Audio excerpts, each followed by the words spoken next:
So there's a lot of questions in chat about the title of the stream right now. People are asking, King, you're saying Elo Hell doesn't exist. And yes, I'm going to make the case for you that Elo Hell does not exist. People are saying, well, King, like, what's the best team comp for climbing? Hitscan just uploaded a video about, like, how do I get out of how do I climb in solo queue or whatever? Like, what agents should you play? Like, stuff like that. I'm going to just showcase. It's nothing crazy, but I wanted to make my case for you for why Elo Hell doesn't exist. Because there's a reason, right? It's not just like, oh, well, like, you're trash and, like, that's what I'm saying. What I'm saying is that a really skilled player is always capable of climbing out of it, right? You're not going to take somebody like Wardell and put him in gold elo. He's just not going to be able to climb out of gold elo. And that's, like, basically the biggest argument against Elo Hell. It's just the idea that, like, if somebody is actually good enough, they can consistently climb out. This is why you see multiple people with, like, different characters in Radiant and stuff like that. So what I was looking at that made me, like, figure I wanted to talk about this is I was actually watching a video from your favorite boomer. It was from Hiko. I wanted to just kind of showcase some of the things that I noticed that he does that just, like, it made me feel like this is why Hiko is a pro and this is why I am garbage. is the two things, right? It's very specific things that he did that I was like, this is why he climbs out and this is why other players don't. It's not like, oh, well, he just lands a shot and he's a cracked shot, so that's why he's climbing out. He does very specific things that help him climb, and they're gonna consistently make him win more games. It's not like it's not just luck. It's not just, oh, well, like, he's climbing through the ranks. He got a good team. He's in a 5-stack or whatever. He's solo queuing and he's carrying his team, and it's because of what he is doing. So we're gonna showcase some of those things. Hopefully this helps people if they wanted to climb, or if you just like these videos. Be sure to hit that subscribe button down below. Check us out on Twitch, where we have I always point the wrong way, where we have so many awesome people. And yeah, let's get into it. It's called Hiko Gets His Rank. He gets placed plat 1 in this game, right? So whether you think Elo Hell is bronze or silver or gold or platinum or even diamond, this is going to showcase a moderate rank where I feel like a lot of people get stuck. And I just wanted to point out some of the things that I noticed that he does. For reference, I'm not a Masters tier player. I'm not like the top tier player. I'm a pretty average player at best. But I do think that I have a pretty analytical mind and I'm able to look at these things, and hopefully this provides you some sort of value. So start of the round, notice he gets flashed, he takes cover, right? Like, he's not just gonna full peek. This is pretty basic things, and I'm gonna try to focus on, like, the more specific things that I think that he does, because it's gonna help you a lot more, right? I don't want to focus on, like, the easy things to notice. So I just wanted to notice, like, the teleport right here. He's gonna dash into the TP. I think he's going for the ghost right here, maybe, but he's also going to, like, stop anybody who's gonna be following it up right here, right? So the sage is gonna follow it through, and notice how he reloads right here, and after he sees the shock dart, he expects the Sova to come through as well, so he prepares for it, right? He's looking for the Sova. Second shock dart, he kills the Sova as well. Sova probably shouldn't have taken that TP there. This is lower ranked games, and this stuff happens a lot. Take advantage of it. Like, if you think that they're gonna do something stupid, let them do something stupid and freaking kill them, right? Okay, long B. You go A. Notice the call outs right now. I hate 26. Okay. This guy's not. His teammate doesn't even speak English that well. I wanted to point this out here. Like, notice how, like, it's a little bit of a language barrier, right? He's kind of being like Hiko. He's being a little bit funny, but makes the call. He knows that the guy's on B. He's not gonna push B. He's gonna go A. It's little things like this, right? TP, but... Don't 2-man push the guy. You're in a 2v1. Yeah, maybe you could trade him. It's better to just go to the site, make the guy come to you. Gets the bomb planted. He sees the omen right here. This is what I think is a massive thing right here. Notice that movement. I want to rewind this. I'm going to show this again because this is actually huge. I think this is one of, like, the biggest things that I was like, holy shit, like, this is it's not even, like, brilliant. It's just really, really smart. Like, this is how you play the game. This is how the game is meant to be played. This is how you don't throw rounds, right? Sees the omen in U-Haul. Rather than challenging the omen here, easily could challenge him. He's fucking Hiko. He could probably kill this guy if he wanted. He's going to back up. He's going to go play towards the Phoenix. This is going to force the omen to have to peek towards short to actually encounter Hiko right now. This literally wins the round. That's all he had to do. Had he challenged the Omen U-Haul, maybe Omen kills him. He only has 65 HP. Then it's a 1v1 with the Phoenix. You're playing against plat players. Anything can happen at that point. This Omen could easily clutch out the round, picks up pistol round. Then they probably pick up, like, 2 more rounds afterwards. It's just like, notice the challenge there. Even though the Phoenix doesn't peek right away, the Phoenix is going to pick up this refrag if Hiko does end up going down by chance. It's a really strong play. These are little things that it's like, okay, well, like, okay, like, it's Elo Hell, but it's like, are you making these decisions actively throughout your rounds? Are you actively trying to be aware of where your teammates are playing and forcing these 2v1 engagements, forcing these unfavorable engagements for the enemies? If you're not, yeah, you're probably going to lose more games, you know? That wasn't just cracked aim too. That's the thing that I really want to point out there. That wasn't just like insane aim and it's like, okay, well, like this is why Hiko can climb out of like platinum or whatever. It was just a smart decision that he made. Omen smoke heaven? I already did. Calling for the Omen to smoke heaven, you know, that's a little thing right there. Like a lot of other players don't do this. One's backside or heaven? A lot of other players are basically just playing their own character, but you have to keep in mind the utility that's going to benefit you and your team. In CS, I think this is probably comes from like a CS background, right?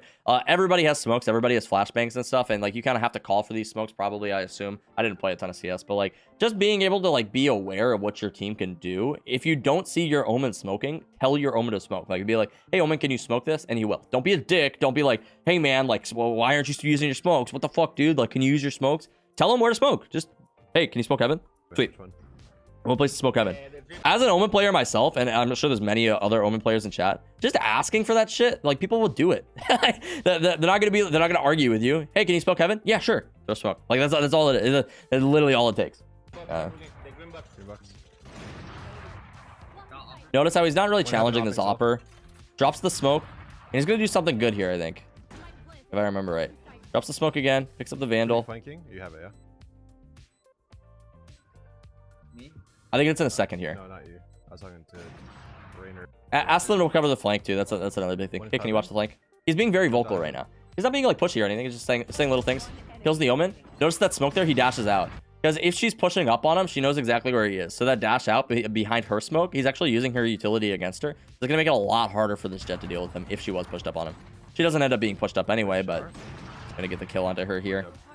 Okay, notice this play here. The calls that he's making right now. Got him.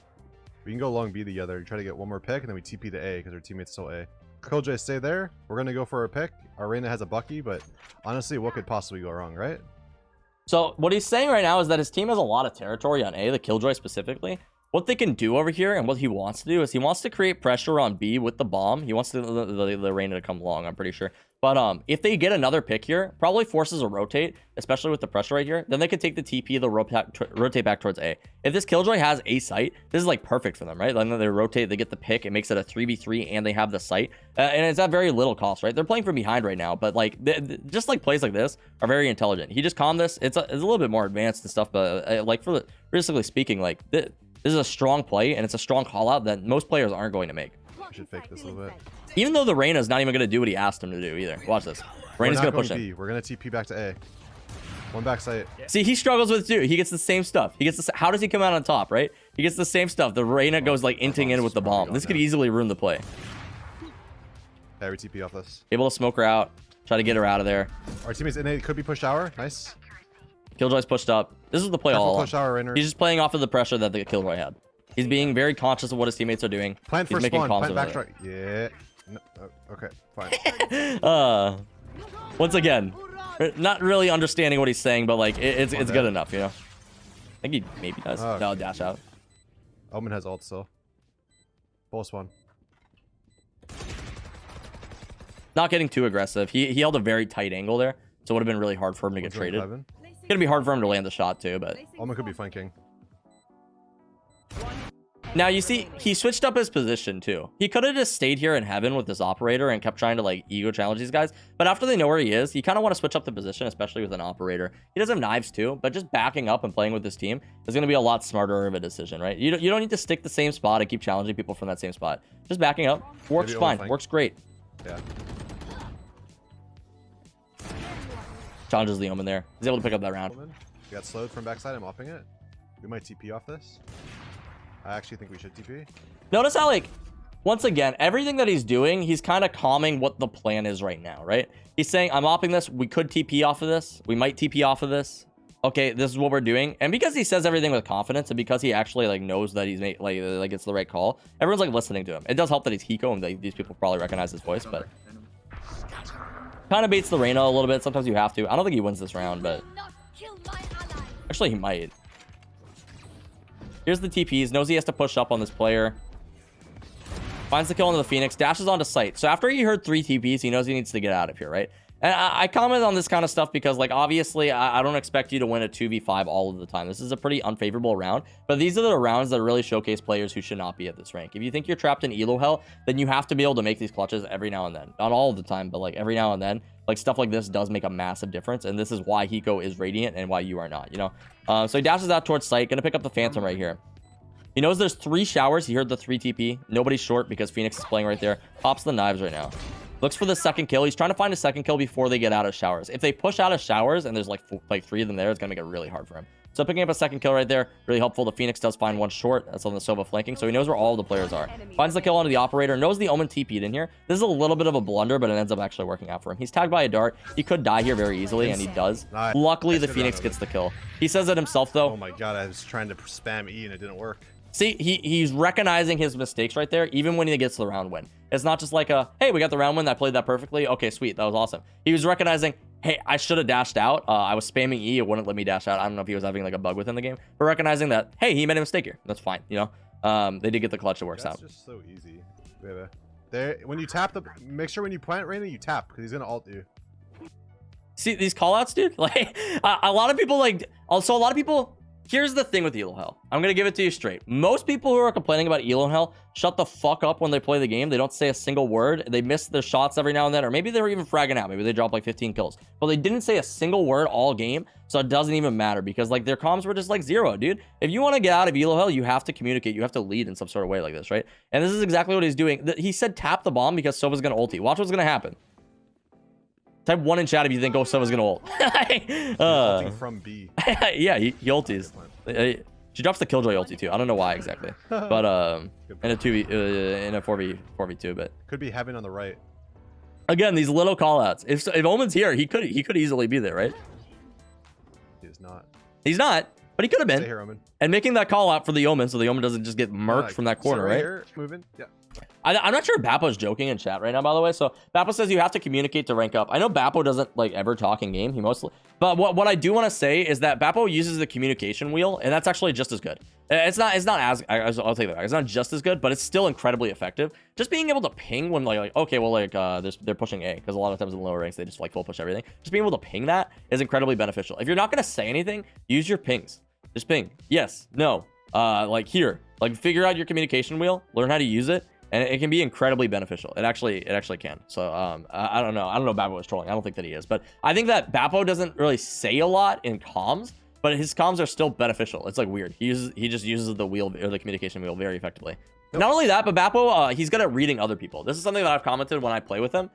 He's very observant of what his teammates are doing. Like when I flash for Bappo, even if I don't say anything, he knows what to do. He knows to peek off of it, right? Like, or he sees that I'm lining up a flash. I don't end up just like full flash banging him as he's pushing in. He's very aware of it, and like having that sort of awareness and like just with your team, it's not like voice communication, but just like the nonverbals is very important actually.